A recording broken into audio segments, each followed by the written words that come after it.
मित्रांनो, तुमचं पुन्हा एकदा सुमिरित मराठी ह्या यूट्यूब चॅनेलवर स्वागत आहे. आजची कथा सुरू करण्यापूर्वी जर कोणी ह्या चॅनेलवर पहिल्यांदाच आले असाल आणि अजूनही सबस्क्राईब केले नसेल तर नक्की सबस्क्राईब करा. धन्यवाद. 15 दिवसानंतरची गोष्ट. 2 दिवसात पैसे आणून देतो असं सांगून एकटग्या 200 रुपयांचा माल घेऊन गेला. तो पुन्हा फिरकलाच नाही. आज स्वतः कमळी उधारीच्या वह्या चाळत होती. ह्यो बंड्या वाघमारे कोण हो? हाय पिपरीचा, काय ग झालं? 2 दिवसात पैसा आणून देतो असं सांगून गेलाय, अजून त्याचा पत्त्या नाय. मुंबईवाला असंच ग. चांगलं नोकरी आहे ना त्याला. नोकरी कुठली? अडवायचं कुणाला बी, द्यायचं 4 दणका आणि काढायचं पैसा. मिळालं म्हणजे 1000 बी मिळत्याती, नाही म्हणजे गिन्नी बी नाय. असल्याला बाडाला द्यायचंच कशाला व उधार. शिवजवळची माणसं असत्याती, नाही म्हणता येत नाही. तुमच्यावाने आम्हाला नुसतं स्वयंपाक घरात घुटमळायला येतं या व्हय? मी स्वयंपाक घरात असली तरी माझं समद ध्यान असतंय दुकानावरती. हे किती रुपये मांडल्या ती? 100 की 1000? हे व्हय? हा, 100 हाय ती. मग एका मोहर 3 टिंब कशा पायी? 2 खरी हाय ती, एक शायचा डाग पडल्याला हाय. अवघड हाय. रेडीमेडच्या उधाऱ्या कुठाय ती त्या पांढऱ्या वहीत लिहून ठेवल्या ती. आता एक बोलू का? हा, मागची समधी उधारी वसूल होस तवर नवी उधारी द्यायची नाही. अगं पर आता दिवाळी आली म्हणूनच म्हणती, पहिली उधारी भागिवल्याशिवाय 1-1.5चं कुणाला उधार देऊ नकासा. कापड काय आपल्या मळ्यात पिकतय वय? मळा तरी कुठाय गा आपल्याला? असू नाही तर नसू, उधार द्यायचं नाही. गिऱ्हाईक तुटायचं भ्या. तुटलं तर तुटू द्या, निघाल्यावरती कळल मग. आमच्या गावातला सदा कंसे माहिती आहे का? किराणा मालाचं दुकान टाकलं. गरीब माणूस आधी गुंडाचं फावलं. उधारीवारी दुकान बंद करावं लागलं. डबडी सुधीक फुकटावारी इकावी लागली. चोरांपुढं काय व चालतंय? तू दुकानात असल्यावर कुणाचा घास आहे उधारी बुडवायचा? आता हितनं मोहर मीच बसणार हाय दुकानावर. आणि मी ग. तुम्ही लाटा पोळ्या आमटी भाजीचं बघा. 1 का 2 8,000ची उधारी राहिल्या. मिळल कुठं जात्या? मिळल. वळवाच्या पावसागत आभाळातनं पडल. वाट बघा. दुनिया लय मोहर गेल्या. तुम्ही अजून वावरतायसा सदा हरिश्चंद्राच्या युगात. माणसं इकून खात्याली व तुम्हाला. अगं गप, हळू जरा. ह्यो आलाच बंड्या वाघमारे. आता तूच माग उधारी. बंड्या लबाडासारखा आत आला. डोक्याला मिलिटरी कॅप, ओठावर मिशांचे आकडे, काळ्या पॅन्टवर तांबडा पट्टा लावलेला, डोक्यात जरब, झिपऱ्या टोपीत नही बाहेर आलेल्या, चट्ट्या पट्ट्याचा शर्ट. काय चाललंय शेठजी? आईबाईसनी बशिवलंयसा? हो, गडबडू नका, 4 पातळ काढा. कमळीनं त्याच्याकडं पाहिलंही नाही. वहीत बघत ती म्हणाली, पहिले पैसे किती हाय ती? 200 रुपये आणि 10 दिवस झालं. 2 दिवसाच्या बोलीनं कापडं घेऊन गेलायसा. आणखी उधार द्या, मग दोन्ही उधाऱ्या एकदमच भागिवतो. जमणार नाही का? विश्वास नाही का आमच्यावर? नवा माल काय आभाळात न पडतो? आमच्या बी अडचणी हायतीच की माग. मग असं करा. कसं? आता उधार द्या, मग पहिली उधारी लगेच भागिवतो. पहिली उधारी आधी भागवा, मग पुढचं काय ते बोला. हे शेठजी, दुकानाचा मालक तू काही हाय र? हे बघा, तुम्ही पैसे दिल्याशिवाय आम्ही तरी नवा माल कसा हो भरणार? तसलं गुळचाट बोलू नगस. 4 पातळ उधार द्यायला सांग बायकोला. कमळी उठली, पदर खोचला. कुणाला रार तुर करतोय सुप्रिया? शानपणा नाही पाहिजेल. कपडे बांध. उधार मिळणार नाही. आपण बी साले मुंबईचा दादा हाय. कुणाचं फुकट खात नाही. साल्या नोटा काय एका बुक्कीचं काम. काय बडबड करायची ती बाहेर करा. हितं नका. धंद्याचा टाइम हाय. कटकट करू नका. अरे वा, धंदा बी करतीस व्हय? नव, दर किती हाय ग तुझा? 5, 25 का 100 रुपये? तुझ्या आईला विचार जा घरी जाऊन. खारुटे, लय चिरचिरतीयास. बाबू शेठ, ह्या तांबड्या टवळीला सांग म्हणावं माणूस बघून बोलत जा. अरे तू कोण जहागीरदार लागून गेलास वय? तुझ्यावानी कावळ मी नकावरती कुलती, साली फालतू रांड मला नखर धावतीया. बंडा पुढं धावला. इतक्यात जगदाळे आलाच. तो बराच वेळ सारं ऐकत समोरच्या पानपट्टी जवळ उभा होता.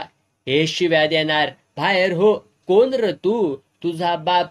ती मुंबईची दादागिरी मुंबईत दाखवायची, हिथं नाही चालायची. फुटायचं बघ. मायला तुझ्या बाई पुढं माझा अपमान. बंडा धावला, पण जगदाळ्यानं हात पिळून त्याला उलटा केला आणि पाठीमध्ये लाथ घातली. त्यानं चाकू काढला. तसा जगदाळे म्हणाला, चाकूची भीती मला नग दाखवूस. असले 12 आण्याची पानं शाळकरी पोरं सुद्धा खिशात बाळगत्याती. अरे अस्सल पोलादाचं पान खिशात ठेवायची ज्याची हिंमत नाही, त्यानं फालतू बढाया मारून हाय. पळतोस का गुंतू पोलिसी तिड्यात? बघून घेईन. घे घे. वटावल्या मिशांनी झुरळ धुडीव. पळाला. मागे न बघता सटकला. हे बघा वहिनी, बाबू, घाबरायचं नाही. हे गावच सालं 12 कोलत्याचं हाय. दुबळा गावला की त्याला पिसून खातील. ताठ वागायचा. लयच आडवा चालायला लागला तर 2 वादाड्यात सरळ करायचा. ते कशाचा वादाडा हनत्याती? मूळचाच पुळचट स्वभाव. दम कसला त्यो नाहीच. मारवाड्यावानी अंग नुसतं कणकीचा. गपे, एवढा लेचा पेचा नाही हो मी. मग का पुतळ्यावानी हात बांधून उभा राहिला होतासा? हे बघा वहिनी, बाबूला तसा कमी समजू नका. अशा टाइमबाला कंचाबी माणूस गडबडतो. बरं, तब्येत कशी आहे हो तुमची? एकदम टॉप. कधी आलासा दवाखान्यातनं? 4 दिवस झाले तर की. पण आमच्या मातोश्री बाहेर कुठं पडूनच दिना झाल्या ती. रजा वाढवली नाही, जायचंय परवापासून. बसा ह्यांच्याशी गप्पा मारत, काहीतरी आणते खायला करून. त्याची भिरभिरती नजर तिचा पाठलाग करत होती. तो बाबूशी बोलत होता, पण सारं लक्ष स्वयंपाकघरात. तिचं अधूनमधून आत बाहेर चाललंच होतं. खमंग तुपातला शिरा पाहून जगदाळे तर खुश झाला. बाबू शेठ, वहिनीनं केल्याला शिरा नुसत्या वाटांनी खावा. आणखी आणू का? नको. अहो घ्या हो. मेलं स्वयंपाकाचं कौतुक आमच्या वाट्याला कधी येतच नाही. बाबू शेठ कसा झालाय व शिरा? एकदम फैना.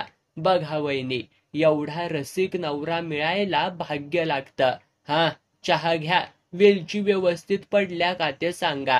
वा वा वा वा वा. आता 7 दिवस चहा बंद. का?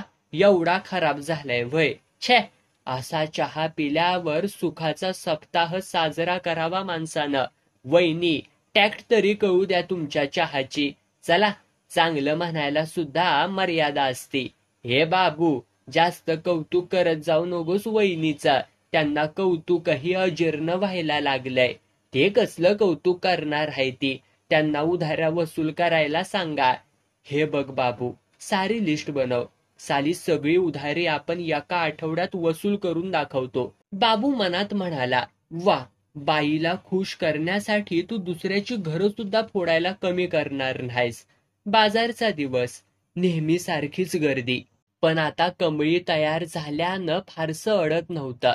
तिनं हनुमा जगदाळ्याला हाताशी घेऊन जवळजवळ बहुतेक उधारी वसूल करत आणली होती. त्यामुळे त्याच्या शब्दापेक्षा तिच्याच शब्दाला जास्त किंमत आली होती. गिऱ्हाईक बी शानं. आल्या आल्या तिलाच रामराम घालायचं. त्याचं समाधान होईतोपर ती कपडं दाखवायची. बाबूला पैसे मोजून घेण्यापलीकडं स्थानच नसायचं. कमळीचं वर्चस्व वाढत चाललं. आपण मालक असूनही उपरे ठरतोय. ती आपली खऱ्या अर्थानं मालकीन झाले. तिने ठेवलेल्या भैया गड्यापेक्षा आपली फारशी किंमत नाही. त्याचं मन त्याला आरपार चिरत जायचं. वर्मापर्यंत जखम चिघळली जायची. तसा तो कासावीस व्हायचा. 5 वाजले. गिऱ्हाईकांची वर्दळ कमी झाली तशी ती बाबूला म्हणाली, काय करतायसा? गल्ला मुजतोय. आणा इकडं, मी मुजती. का? कुठं जायचं हाय व्हय? हा, एवढी पिशवी घ्या. बाजारू लागला पार. बटाट, भेंडी आणि वांगी आणा. कांद नगासा आणू. मागचं सरल्याली नाही ती अजून. लवकर जावा. पालेभाज्या काय मिळाल्या तर घेऊन या. आणतो. डझनभर चिक्कू बी आणा. जायची इच्छा नव्हती तरी गेला. परत आला तरी ही बाई काही ना काही काम लावणार हे तो ओळखून होता. तास दीड तास बाजारातच काढायचा आणि घरी आल्यावर जेवून ताणून द्यायचा त्याचा विचार होता.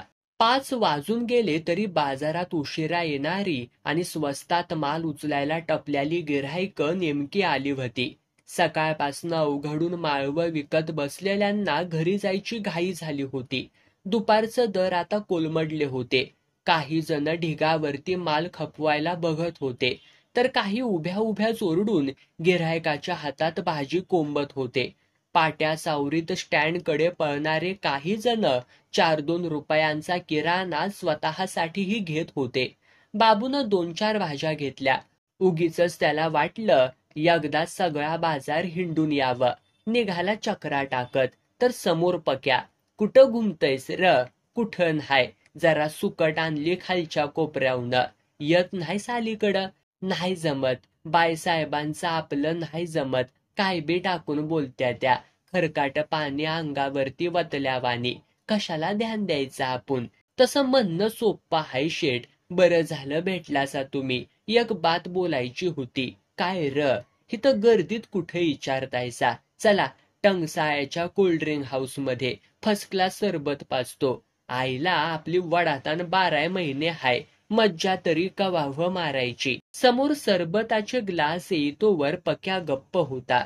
गार गरगरीत घोट घशाखाली रिता झाला तसा पक्या मानगुट मोहर वाकवून म्हणाला, त्या हानम्या जगदाळ्याला नका लय जवळ करूसा. का र? त्याचं आणि कमळा वहिनीचं मेतकूड जमलंय. भडव्या कानाचं भज करीन एका कानसुलात. उगी काहीतरी बरवू नगस. आईच्या गळ्या शपथ. काल दोघांसनी म्या कोरेगावात थिएटरात बघितलं. खरं सांगतोयस वय? वय वय. खोटं बोलायला बेरडाची अवलाद नाही माझी. दोघं अक्षी एकमेकासनी चिकटून बसली होती तर बाल्कनीत. तो बंड्या वाघमारे बी होता की, त्याला बी माहित आहे सर्व. आईला हिच्या बायकांची जात लय वडाळ. शान्या नवऱ्यानं विश्वास टाकून हाय. अव त्यांचा नवरा मेला तर म्या हलिवला. खांदा देऊन नदीवर नेला. वर मला आणि शिव्यांची दक्षिणा. वायट बायका. बाबू घरी आला तो फणाणतच. गप्प होता. बोलत नव्हता. बाजार मांडलेल्या कपड्यातच ठेवला. तिथंच बिडी वडत बसला. बाजार आता नेऊन ठेवला तर बिघडल व्हय? तू नेऊन ठेवला तर हाताचं कणकं पडतील व्हय तुझ्या? काय कंट्री मारून आलायसा का काय व्हास बोलायला? तुझ्यासारखी रंगेल बाय मोहरा असल्यावर गुत्त्यावरती कशाला ग जायला पाहिजे? आता र देवा, कुणी डसलं व कानाला? उगे आता डोसकं फिरवू नगस. मला गपवानी इडी वढू दे. 17 वेळा सांगितले तुम्हासने. कापडं मांडलेली असताना बिडी वडत जाऊ नगासा. काही पडती, ठिणगी उडती. उगी उरात भ्या. तो काहीच बोलला नाही. शांतपणे धूर काढत राहिला. रात्री जेवतानाही तीच तऱ्हा. गप्प गप्प का म्हणून हायसा व तुम्ही? कुठं काय कालवण बिघडलंय वय? छे, असं कोण म्हणतंय? मग तब्येत बरी नाही वय? हिथं कोण सुदीक रोगाल्यालं नाही. मग गप कामून झालायसा मसन जोग्यागत. मी मसन जोग्या आणि तू कोण उमरावले हाडळ हायस वय? वाद नको. जेवा मोहर बघून. तो भराभरा जेवला. हात धुवायला लागला तशी ती म्हणाली, इचलकरंजीला कवा जातायसा? का तुला हिंडायला रान मोकळं पाहिजे असल? आता कुचक बोलाल तर डोसकं आपटीन भिताडावरती. नाटकं करू नगस. काल कुणाबरोबर गेली होतीस ग पिक्चरला? एकटीच गेली होती. हानम्या काय छतातनं पडला व्हय तुझ्या जवळच्या खुर्चीवर?